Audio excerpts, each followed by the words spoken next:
Ninhydrin is one of the more common methods of chemical detection of fingerprints. It reacts with ammonia and secondary amines to produce a colour known as Ruhmann's purple.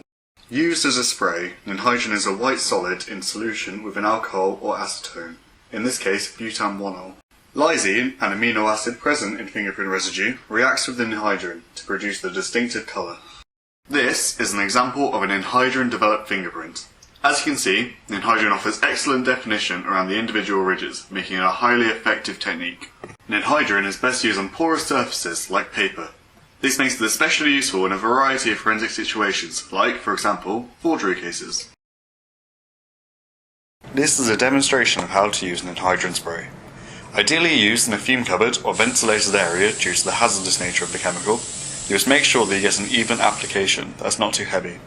If you use too much, you risk flooding the prints, making them unusable as evidence. This is an image of the paper taken 1 hour after the ninhydrin application.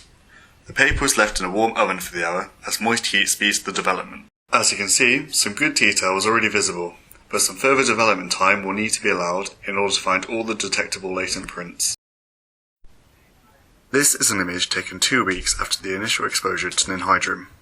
There are now far more prints and marks visible than before, meaning a lot more evidence can be collected. This extra evidence could be crucial in a forensic investigation, and is why forensic labs allow a buffer time between the initial treatment and the analysis. There are a number of advantages and disadvantages associated with ninhydrin. Firstly, ninhydrin is very cheap compared to other chemical development techniques, making it highly cost-effective. Secondly, it requires very little training to use properly. Even people new to the technique will quickly be able to use it effectively.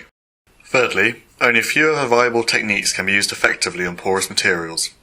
This makes it useful in many situations where other chemical developers, like Genti and Violet, are not as useful. Finally, ninhydrin can be used to detect latent prints within bloodstains, offering it an advantage over techniques such as powder dusting and ESLA. However, the technique also has some disadvantages. These include the fact that prints can take a long time to properly develop.